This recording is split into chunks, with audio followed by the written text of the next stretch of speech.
under a massive psychological transformation, a shift of paradigm. Absolutely. So now today we have to buy water. And if wait a minute, and if you don't believe that, go to real China. And in the real China, there is no Facebook because they don't want people's minds to be indoctrinated with all the nonsense and the misnomers that you see on Facebook. I know because I've been to China. When you go to places where you think the government is being strict, you find out that they're doing it so that you don't become... Cuba's a perfect example about that too. Even Cuba. Listen, here's the thing about Cuba to me that a lot of people don't understand, and while we have a lot of Cuban Americans and a lot of them are my friends, I always say if you don't like it here, go back, because most of you were not born there, you were born here. But if it's bad, go back. I can say Haitians will go back and try and help. But my thing is, we're angry with Cuba because Cuba became friends with the Russians. Well, I would become friends with them too if I thought that you were going to try and bully me. Because that's what this country does. It bullies people. They did the same thing in Haiti with the Duvaliers. The Duvaliers were crooks, yes. But the government was telling them what to do. When Baby Doc came into place, he told the United States to kiss it behind. All of a sudden, there goes another coup. And ever since then, you've had these so-called earthquakes and all these other things that make me wonder, how come if Haiti and the Dominican Republic are right just across the street from each other, how come nothing happens in the Dominican Republic but it happens in Haiti? Start thinking there's something there. One politician had even said, let's just evacuate the whole country. Then we can go in and see what's there, because you know what's in there. There's some minerals and stuff that you want. Just like Avatar. They wanted the minerals under the tree of life. And this is it. Now listen, now that you brought this up, I got to follow up. Yeah, don't get me started. Hugo Chavez, may he rest in power. Yes. The president of Venezuela. He got before. Now he's not a stupid man. He's a wise man, right?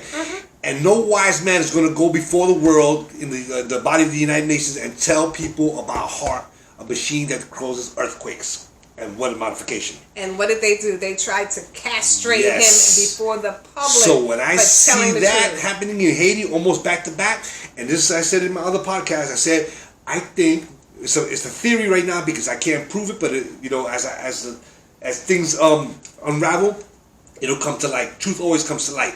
They're trying to make Haiti so unbearable for the people to live that they would just leave. So when they come in to grab the minerals, there's no opposition.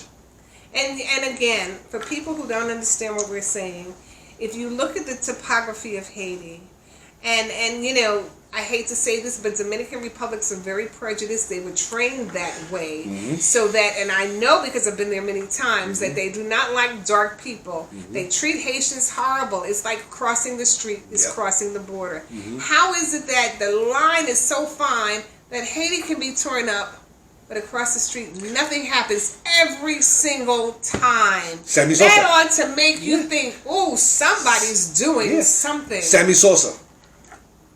A black ball player who hated so much to be black, now he looks like he just woke up from the dead after 20 years. That's right. And that's exactly what she's trying to say for those who out there don't understand. That's right. They got this white supremacy is so poisonous, and it poisoned the entire globe, because Dominicans suffer from that, Cubans suffer from that, Puerto Ricans suffer from that, all Spanish-speaking people. But I tell people like a light-skinned person, like say a Brian Gummel, right? We'll pick him. He said, "Are you not black? I'm gonna take you to a Klan meeting and I'm gonna drop you off and see what they call it. And then when I come get you, right. If you're still there, hanging, eating marshmallows and eating with them, then then you're not black. But if I see you on a tree, Negro, now you know you're black, right? So don't, again, like I said, that white supremacy is the vileness and the poison that it poisoned the entire planet. But one thing that I do see is that people, little by little, are starting to break through all this and starting to see that what really matters is the person's heart and their mind, how they respond and behave towards others. That's right. Which is the criteria. And that's what you're trying to do with the Kwanzaa 360. Did I say it right? Kwanzaa 365 Live. And that's what I do in my communities, with working with poets and working with storytellers and kids in foster care. To live out the principles. And one thing that I'm going to do is I'm going to create. I was talking to Nia the other day. Create a calendar But instead of Sunday, Monday, Tuesday, Wednesday, Thursday, Friday, Saturday, it's Umoja, Kujichagulia, Ujima, Ujima, Nia, Imani, Kumba, and Imani. So we changed the dates from, because you know the dates are the days are so European. That you can become accustomed to knowing what's what. So today is Wednesday, so today will be like we start on Monday, so it's Umoja to today's Ujima. So happy Ujima. That's how we do it, you know. It's not Wednesday, it's Ujima. And I think that once, because as poets, and I'm sure you could agree, words are very important. Absolutely. And they have so much power. Absolutely. So when we use, as a poet, when I write, I always try to look at words to see if that's the right word that's going to fit this particular thing. And this is where I come into, not a debate, but a conversation. Sometimes it could be heated, but sometimes regular conversation about people getting down, pushing down on poets or MCs who use curse words. And I said a word is a word. A word is neutral. It depends on how you use that word. And if you remember, when with Lip, Tongue, and Ear, I didn't allow profanity simply because I wanted you to learn how to use the English language. Right. When we would go, you know, in October is Black Heritage Month in England. And we would take poets over and we would do like the Natural Museum of History in England. We'd go down to Bristol, Bath, Cheltenham, take the Channel, go to Paris. You can use certain four-letter words for emphasis and effect. But that can't be every single word, because when you go to a foreign country, people are judging you more than they're judging you where you come from. They look at your color and go, are you capable? Yeah. But then they want to hear the intellect. They want to hear the imagery of what you have to say. And I'm sorry, four-letter words sometimes just show one emotion. An emotion that needs to be translated. You got to have those adjectives and those verbs, you know, to really bring out the color, again, the color of what it is that you're trying to say. And that is a powerful thing, you know. And again, that's what we're trying to do, to bring out the color, all the beautiful characteristics of every single person that we meet. And we do it with history, we do it with culture, and we do it with our words, and of course with kindness. Absolutely. And like I said, I've been teaching young poets, and my thing is this. They would ask me, can we curse? I said, well, if your poem is fuck shit, your mother, then because nobody's gonna hear it. It's fruitless.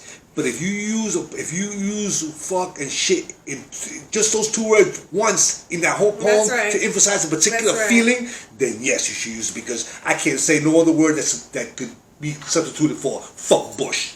Or fuck Trump. And you know who was good at that? Diane Perez. Oh, I don't know if you remember. She was Diane she's the one that made inspired me to become a poet. As a matter of fact, when we were in Europe one year, she gave Talame C a run for his money because we were doing the international competition. But you know, it's called full force and emphasis on how you use the word, and it should be full force and emphasis on everything that you do.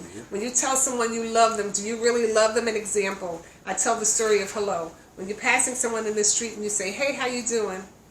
They may say, hey, but you said, how you doing? They never stop to tell you how you doing.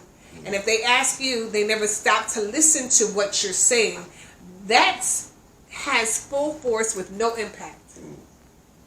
Okay? But if we were to stop and really listen to each other, we would be better off. We wouldn't have... So I challenge everyone to do 3 things for me.